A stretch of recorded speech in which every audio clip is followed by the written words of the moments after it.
Praise the lord, హల్లెలూయమ్మ.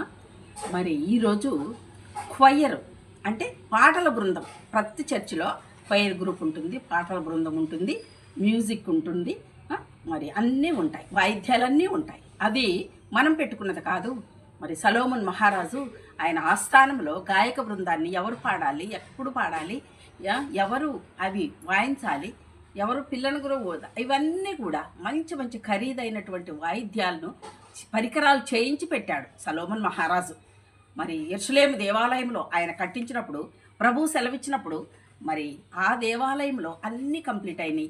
మరి పాటల బృందాన్ని కూడా ఏర్పాటు చేశాడు మరి సలోమన్ మహారాజు. కాబట్టి ఆ పాటలు పాడే వాళ్ళ లక్షణాలు ఏంటి, ఎలా ఉండాలి, మందిరంలో ఎలా ఉండాలి, దేవుని సన్నిధిలో ఎలా ఉండాలి, మరి అవి చెప్పాలనుకున్నానండి. మరి పాటించే వాళ్ళకి కాదు, పాటించనటువంటి వారికే నేను చెప్తున్నా. ఎందుకంటే పాటించే వాళ్ళకి కాదండి, పాటించకుండా కొంతమంది ఉన్నారు కాబట్టి వారికే నేను చెప్తున్నా. దయచేసి వినండి. మరి చక్కటి రాగం ఉండాలండి, పాటల బృందంలో ఉండాలంటే చక్కటి రాగం. ఎప్పుడు పాట ఎత్తుకోవాలి, ఎలా ఎత్తుకోవాలి, మరి ఒక్కరే పాట ఎత్తాలి, తర్వాత అందరూ ఆ పాటలో కలవాలి. ఒకే గొంతు వినిపించాలండి. ముందు ముందు వినపడాలని కొందరు పాడుతున్నారు, అలా పాడకూడదు. నీ గొంతు స్పెషల్గా వినిపించాలని కూడా చూస్తున్నారు, వద్దండి. తర్వాత మైకుల ముందు కూడా ఇది నాది, ఇది నాది, ఇక్కడ నేనుంటా, అక్కడ నేనుంటా అని అంటున్నారు.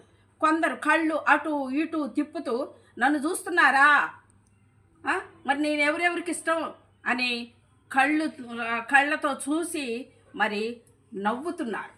తప్పండి, అలా చేయకూడదండి. వెకిలి వేషాలు వేయకూడదు.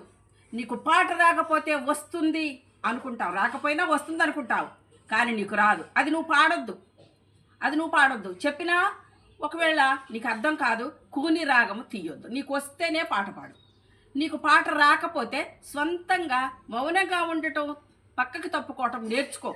లేదా లీడరు, క్వయరు సున్నితంగా మరి వాళ్ళని తీసేయాలి.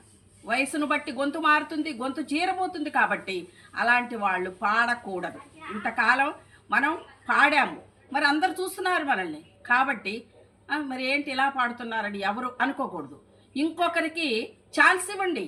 మీకు వయసు ఎక్కువ అయితే ఇంకొకరికి ఛాన్స్ ఇవ్వండి. యవ్వనస్తులకి ఏ విషయంలో కూడా మనం ఆటంకంగా ఉండకూడదు. అందరు చూడాలని ఎబ్బెట్టుగా తయారవుతున్నారు చాలామంది. అలా ఎబ్బెట్టుగా తయారు కాకూడదు. క్రమశిక్షణ పద్ధతి కలిగి ఉండాలి. నన్ను దేవుడు చూస్తున్నాడనే భయము, వణుకు నీకు ఉండాలి. ముసుగు పలచటివి కాదు, జుట్టు కనపడకూడదు, భుజాల క్రిందిగా వేసుకోవాలి నీ పవిటి చెంగు. నీ